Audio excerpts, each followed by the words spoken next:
E quando a gente fala de safra, né, a gente lembra de dois temas: safra de soja, safra de milho e uma utilização muito forte, uma presença muito intensa da utilização de crotalária para a recuperação de solos. Isso tem sendo utilizado por produtores, agricultores de vanguarda que têm conseguido bons resultados em relação aos índices que o solo oferece, consegue trazer ali um bom cenário de desenvolvimento, de desempenho do solo. O problema é que esse adubo verde, de certo modo, se houver resquício, ele pode trazer fortes impactos à saúde dos animais, principalmente equinos e bovinos. E para falar a respeito deste assunto, nós recebemos aqui em nossos estúdios o pesquisador da Embrapa Gado de Corte, Rodrigo Gomes, que fala sobre este assunto. Rodrigo, obrigado pela participação, obrigado por estar conosco aqui na Massa FM, no Agro é Massa. E é um tema que já é polêmico. Nós tivemos equinos que, por conta do consumo de um tipo nutricional, né, de uma dieta dele, né, teve resquício ali, teve contaminação. O que está acontecendo hoje no Brasil em relação à crotalária e o consumo desses animais? Bom dia, seja bem-vindo. Bom dia, Fabiano. Bom dia a todos que nos ouvem. Um grande prazer estar aqui na Massa FM. Realmente apareceu esses casos, né, de morte dos equinos devido ao consumo, que aí o Ministério da Agricultura identificou, né, que foi devido ao consumo de crotalária. E basicamente é a contaminação de alguns alimentos, principalmente talvez milho, né, a gente acredita, com sementes de crotalária ou mesmo com partes da planta, né. Então, assim, no caso aí dos equinos, né, a empresa de nutrição animal provavelmente fez a aquisição, né, de um lote, a gente acredita que seja de milho, e veio então contaminada, né, e é uma contaminação que pode acontecer. A gente sabe, a gente vê na literatura, né, assim, reportes sobre isso, né, já vários casos, né, não é novidade, isso acontece com bovinos, com equinos, e por isso, né, eu acho que levanta aí um sinal amarelo aí de atenção aos produtores em relação ao uso, né, de alguns produtos que podem estar contaminados com crotalária. Rodrigo, se eu não estou enganado, a crotalária é um tipo de leguminosa, né? E a leguminosa, ela traz aquela questão do nitrogênio no solo, ela realmente traz um resultado muito benéfico, né? Eu conheço alguns produtores, principalmente de soja, né, que trabalham com a soja, depois eles fazem um trabalho ali na sua área de produção depois da colheita, que colocam capim, às vezes pastagem, crotalária no meio. E o gado, por exemplo, por si só, ele não vai na crotalária, quando a gente pensa no gado. Ela não é palatável, ela não é atraente. É diferente, por exemplo, quando a gente fala de um estilosantes, né, que é palatável, que chama a atenção desses animais. Quando ela vai para o consumo de equinos ou de bovinos, é por acidente. Então, foi no momento de colheita, foi no momento de processamento desse milho. O que foi que aconteceu ou que provavelmente aconteceu para que ela tenha ido para a dieta de um animal como esse? A gente levanta duas hipóteses, Fabiano. Assim, a primeira é em relação à própria colheita, né? Então, uma população grande de crotalária em consórcio com o milho, por exemplo, né? E aí na colheita do milho acabou contaminando com sementes de crotalária ali já no momento da colheita. Então essa é uma primeira hipótese.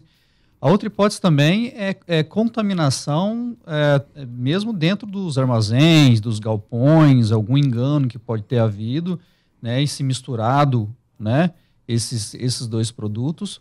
Também o que a gente tem já de conhecimento é a possibilidade, hoje a gente está muito comum o uso dos resíduos, né? Então, resíduo de secagem, de varredura dentro dos armazéns. Aqui no Mato Grosso do Sul mesmo a gente encontra bastante resíduo de milho sendo comercializado e muitas vezes esse resíduo, que é uma limpeza, né, que é exatamente para tirar as impurezas, muitas vezes pode vir com alguma parte ou mesmo, né, de semente da crotalária. Isso aí já está registrado casos de morte até no Mato Grosso devido ao uso desse tipo de resíduo. Então tem essas duas hipóteses. Agora, mesmo no pastejo, né, por mais que o animal ele não tenha essa preferência pela crotalária, a crotalária realmente ela tem esses compostos, né, que são tóxicos, ele também leva uma... alcaloide, né? São alcaloides, né, deixam, né, a crotalária amarga, então o animal não tem preferência por aquilo. Porém, quando a área está uma população muito alta, né, de crotalária, os bovinos acabam consumindo, né? E a crotalária, mesmo em pequenas quantidades, quando essa exposição é bastante prolongada, leva aos problemas que a gente viu com os equinos.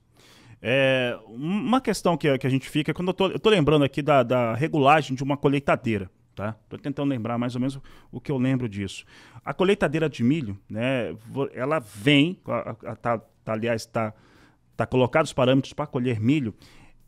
Pensando na crotalária, ela não conseguiria fazer ali por si só o equipamento fazer uma divisão de uma coisa com a outra, né?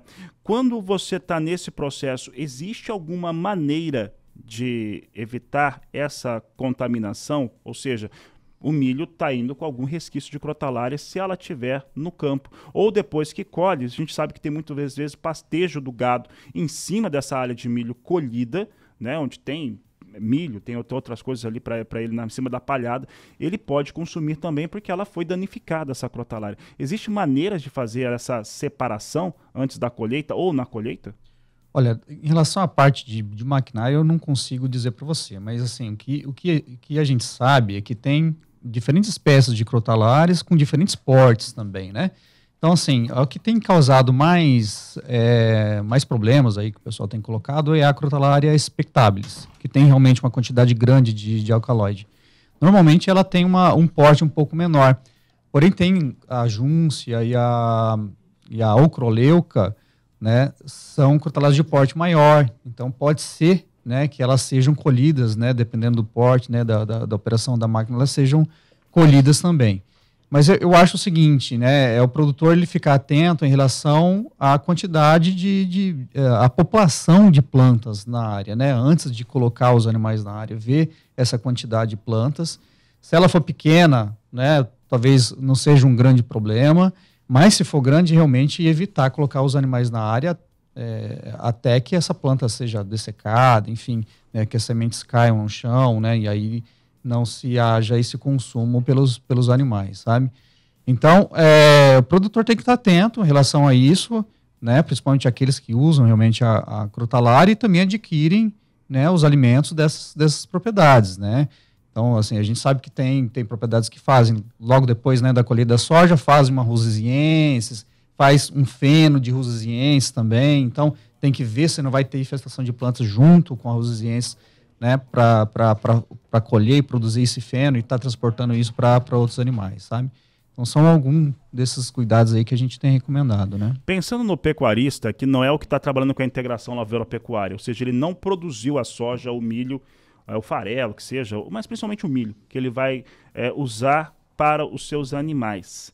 Existe alguma dica, alguma forma dele conseguir ter garantia de que esse milho tem baixo risco de ter crotalária dentro da sua entrega?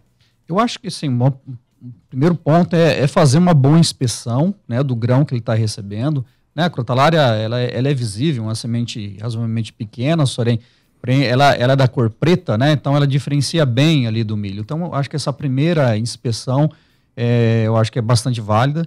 E segundo, também em relação aos fornecedores. Né? Muitas vezes a gente sabe que o produtor compra, né, o milho direto da roça, né, direto do vizinho, então ter esse cuidado também de conhecer os seus fornecedores, já sabendo que isso é um problema, né, também consultar esses fornecedores se há o uso ou não de crotalária e, havendo o uso, né, fazer essa inspeção com mais cuidado, né, para evitar essa presença. Lembrando, né, que assim, a exposição da crotalária, mesmo sendo mínima, mas ela sendo contínua, né, ela pode levar a riscos. Né? Então, não precisa de uma presença muito grande de sementes de crotalária contaminando aquele milho, por exemplo. Né?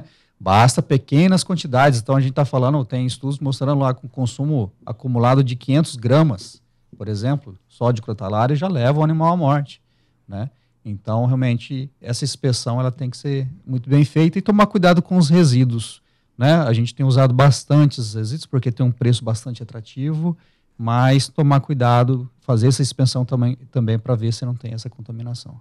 Para encerrar, Rodrigo, existe um foco maior, ou seja, está tendo maior número de contaminação, ou foi realmente essa contaminação de uma empresa que trabalha com a ração animal para equinos, que acabou desencadeando esse fator? Porque a crotalária utilizada como fator de recuperação de solo, a gente já tem muito tempo que está sendo utilizado. O que está acontecendo de fato? Realmente aumentou o número de contaminações ou é aquilo que já acontecia antes?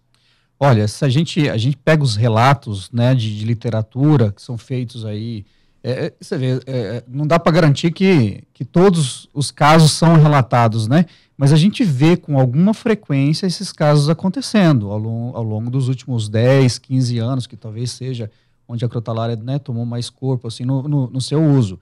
Então a gente vê casos no Mato Grosso, a gente vê casos no Goiás, vê casos no Nordeste, vê casos no Rio Grande do Sul, mostrando, né, que realmente existe, né, vamos dizer, esses casos eles são espalhados aí no Brasil inteiro, né? Então pode ser que esses casos sejam subnotificados e a gente não tenha consciência, né? Mas me parece que é um problema relevante que tomou mais corpo agora por conta, né, dessa quantidade enorme de equinos que foram contaminados e infelizmente morreram. Tá certo, eu vou agradecer ao Rodrigo Gomes, vou agradecer também todos os nossos ouvintes e que são produtores rurais e que estavam falando da pauta, demandaram para a gente falar dessa pauta, e o Rodrigo Gomes e a Embrapa Gado de Corte, que gentilmente atendeu para falar a respeito deste tema. Precisa estar atento, mas pode trabalhar com tranquilidade também, né, Rodrigo? Acho que esse que é o resumo da história. Sim, com certeza. É só estar atento em relação aos fornecedores e conduzir da melhor forma.